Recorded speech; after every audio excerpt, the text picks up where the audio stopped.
Thank you for choosing to learn more about Social Security by attending this webinar.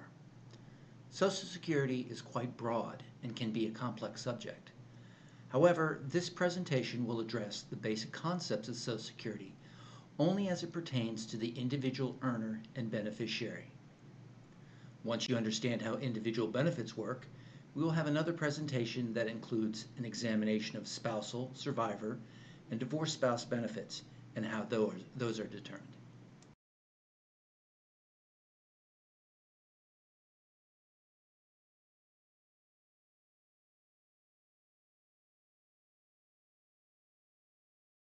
These are some of the common acronyms used in this presentation.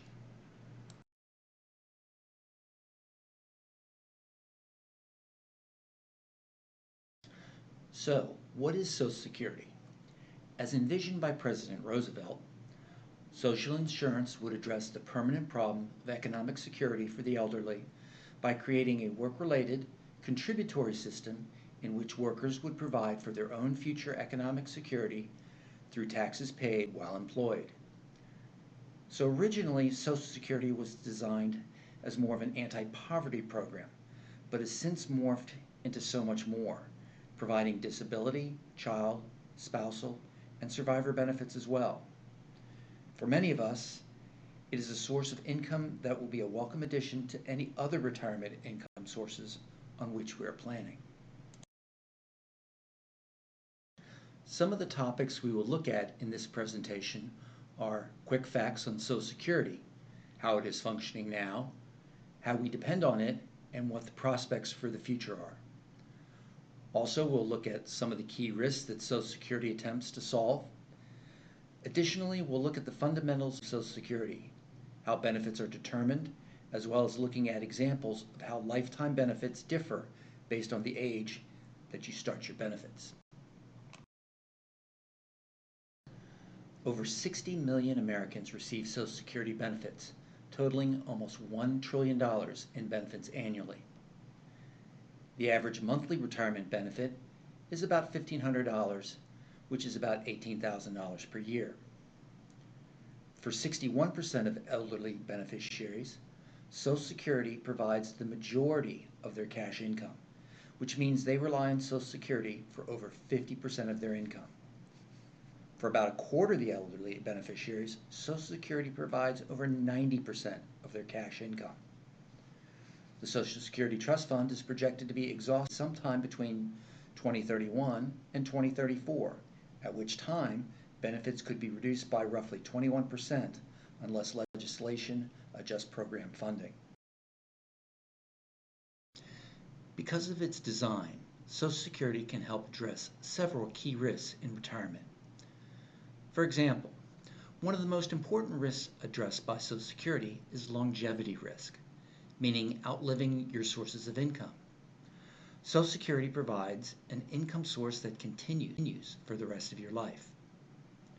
Social Security also addresses the risk of inflation decreasing the purchasing power of your benefit by having yearly cost of living adjustments, called COLAs. Suppose your entire retirement income was from a 401k plan. Variations in the market performance could drastically affect your income stream. Social Security is not affected by the ups and downs of the stock or bond markets. Social Security income also has tax preferences. No more than 85% of your Social Security will be subject to federal income taxes, and many states do not tax Social Security benefits at all. At very low income levels, Social Security may not be taxed at all, even at the federal level. So how does Social Security work? In terms of contributions, both you and your employer contribute to a fund, 6.2% each, so 12.4% if self-employed. Your benefits depend on your age, years of service, and level of contribution, up to a maximum of earnings of $142,800 for 2021. This goes up every year.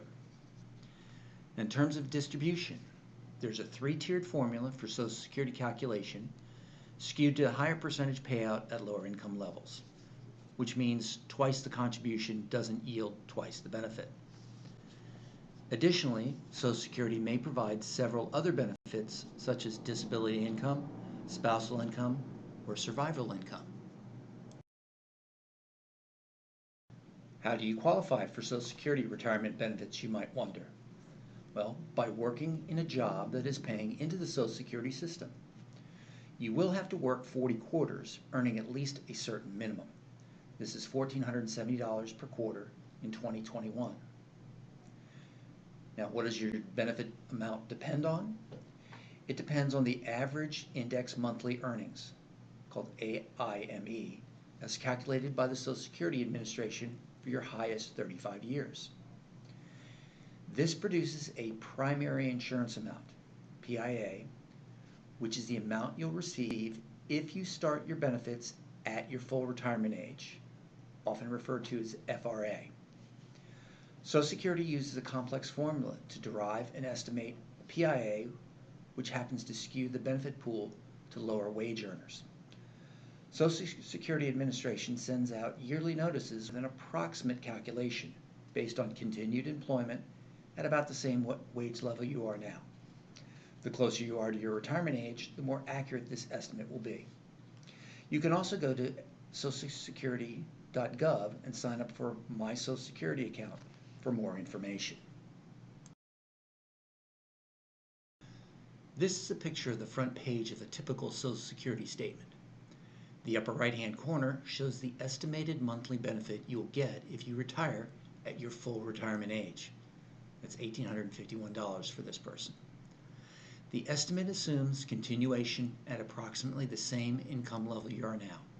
The closer you are to your full retirement age, the more accurate this will be.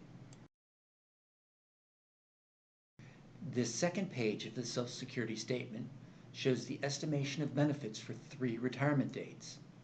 The earliest and lowest amount at 62, the one at full retirement age, which for this individual is at age 67, and at the latest and highest amount, which is at age 70. The statement also shows estimations for disability and survivor benefits for your spouse and children. In order to help Social Security stay solvent in the long run, Congress in 1983 voted to change the age for full retirement benefits. Increases were phased in rather gradually. The first affected year was for those born in 1943. Thus, no one older than 40 in 1983 was affected. This is the table that is used to figure out your full retirement age. Your Social Security benefit is calculated for a primary insurance amount at your full retirement age. There is a reduction formula and restrictions for taking it as early as age 62. There is also an increased formula for taking it as late as 70. Because of this, you should view Social Security as an asset to be optimized along with other assets that comprise your total retirement income stream. Why take benefits early or later? The decision to draw Social Security early or wait until later is a complicated one. Having a spouse increases the complications tremendously.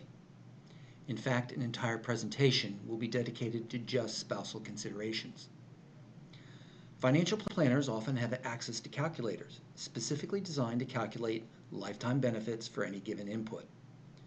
For now, let us examine the considerations if you are without dependents of any sort. The 2 most important considerations for when to draw Social Security early are health and need. Let's look at some of the pros and cons for early or delayed drawing of Social Security.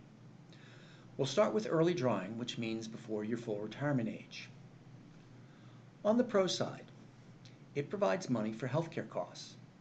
If you're in poor health, you may need the extra money that Social Security benefits provides. You may need Social Security to provide funds for living expenses. If you're in poor health, you may have no other option for income to provide funds to use while still healthy enough to enjoy yourself. Perhaps you want to provide some funds to heirs. Sadly, if you think you may not live to be very old, you may come out ahead on a lifetime basis by drawing Social Security early. Now let's look at some of the cons. The monthly benefit level is significantly lower when you draw Social Security early. People often underestimate their life expectancy. The break-even age for lifetime benefits is generally in the early 80s. So if you live past your early 80s, you will end up receiving less money overall from the Social Security system than if you had waited. There is also an earnings test which may apply if you're still working. Drawing Social Security before your full retirement age makes you subject to the earnings test. The earnings test is where your benefit phases out for early drawing while you're still working. Although Social Security is considered a retirement benefit and calculates a primary insurance amount at your full retirement age, you are allowed to work and draw early retirement benefits. However, earning over a certain amount, which happens to be $18,960 in 2021, it causes benefits to start phasing out. You'll lose $1 for every $2 over the $18,960 earnings limit, although your losses are eventually added back in by offsetting some of the reduction for early drawing. So if you are planning to work and draw a Social Security benefit before your full retirement age, you should consider seeing a financial professional to explore your options. You may choose to delay drawing Social Security. That means drawing it after your full retirement age. On the pro side, delaying provides a larger monthly benefit once it is started. Your benefit is increased 8% per year, prorated, for delayed retirement up to age 70. Delaying may allow for a greater lifetime benefit. The break-even age for lifetime benefits is generally in your early 80s. So if you live past your early 80s, you'll end up receiving more money overall from the Social Security system than if you had not delayed. Delaying benefits is not an all or nothing decision. You can often see projections for full retirement age and 70. However, you can start any time between full retirement age and 70 if needed.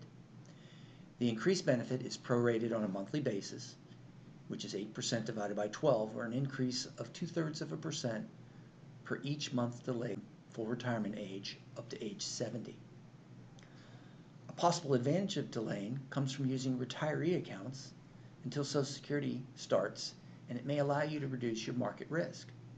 For example, some people with rather large IRAs and 401ks use the time before age 70 to draw down their accounts, thus reducing market risk in exchange for higher Social Security payments for the rest of their lives. Consider advice from a financial professional if this is what you want to do. Another advantage of delaying is that you will get a larger dollar increase for COLAs. This is because the COLAs are applied on higher values. There are very few cons for delayed drawing, some relating to spousal benefit eligibility. The only one for an individual is that an early death may result in less lifetime benefits. This happens if you delay and die before your early 80s. As we prepare to look at a few examples, here are some things to remember. These are the consequences for early or delayed taking of Social Security. The estimated benefit statement from Social Security shows 3 age estimates: the earliest age, which is 62, your full retirement age, and the latest, age 70. However, you can begin benefits during any month between 62 and 70. In the case of early distribution, the benefit is reduced incrementally each month. This amounts to a 20% total reduction for the first 3 years prior to full retirement age, and another 10% total reduction for the next 2 years prior to full retirement age. In the case of delayed distribution, the benefit is increased incrementally each month. This amounts to an 8% annualized increase after full retirement age up to age 70. Now we're going to look at several comparisons using different starting dates for the drawing of Social Security benefits, including both early and delayed drawing. We're using proprietary software called Savvy Social Security, and we do an analysis for client Bob, comparing the benefits for drawing Social Security at his earliest age of 62 versus his full retirement age. Bob is currently 61, born 2/15/1959. He has an estimated primary insurance amount, which is what he gets at full retirement age, of $2,800 a month. Because he was born in 1959, his full retirement age is 66 and 10 months. He will claim benefit at age 62. He breaks even around age 78, meaning he will collect the same amount of money from 62 to 78 as from 66 and 10 months to age 78. The green columns show the monthly benefit, the annual benefit, and the cumulative benefit for Bob if he starts drawing Social Security at age 62. The yellow columns show the same things, except they don't show data until Bob is 66 and 10 months. The actual dates the checks are issued pushes the annual amount into the year he turns 67. Now, you may notice that the first 5 yellow rows are blank, and the third green column shows a cumulative buildup of about $118,600. This is where the purple arrow is, and this is before the yellow columns show anything. However, the benefit at 66 and 10 months is a little bit more than $800 higher each month, so you can see the red arrows. By the end of Bob's 77th year, he would have received approximately $440,000 if he had started at age 62, whereas he would have received approximately $442,000 if he had started at full retirement age. This is where the green arrows are. The received amounts diverge as Bob lives longer and longer. In fact, the diversion accelerates slightly since the monthly amounts grow more due to the COLAs on the larger amounts. By the end of age 95, the cumulative difference amounts to about $250,000. This is where the blue arrows are. Next, we will compare the same things, but the comparison will be between drawing at full retirement age and waiting until the largest delayed benefit, which is at age 70. This time the break-even age is around 81. The purple arrow shows the cumulative amount before the delayed start. The red arrow shows the monthly benefits at age 70 if you had started your full retirement amount and if you had waited until age 70. So now looking at the cumulative benefits by the end of the 80th year, the full retirement amount is approximately $581,000, where the starting at age 70 amount is approximately $592,000. These are the green arrows. By the end of age 95, the cumulative difference amounts to about $250,000. These are the blue arrows. Intuitively, in the next example, which we will compare 62 and 70, I would expect the differences now to be $500,000, which is sort of the 62 to full retirement age and full retirement age to 70.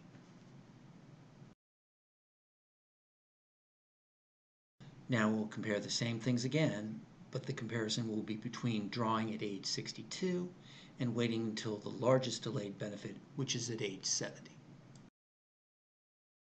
In this situation, in comparing age 62 to 70, there are 8 years of zeros and almost $200,000 in cumulative benefits from age 62 before the benefits at age 70 even start. See the purple arrow. However, the benefits starting at age 70 by this time is almost $1,800 more each month. See the red arrow? And it only takes until the end of the 79th year to break even. $507,000 versus $532,000. See the green arrow.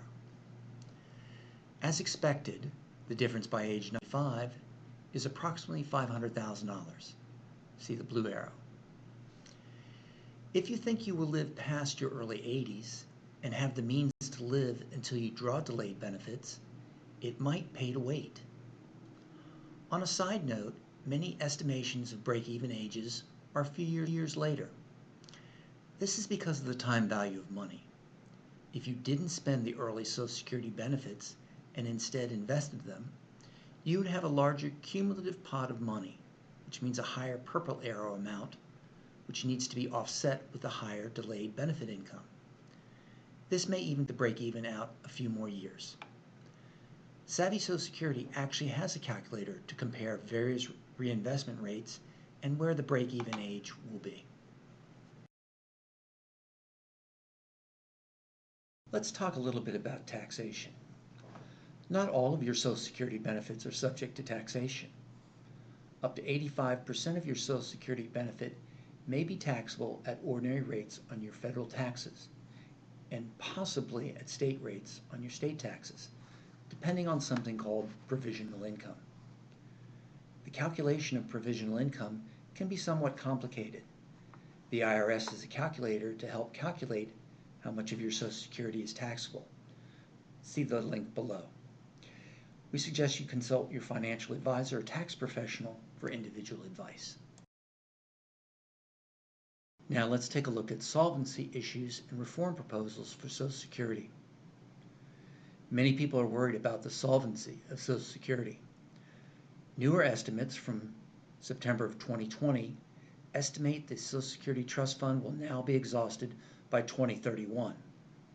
At that point, receipts from the current contributions will be able to pay 79% of the benefits.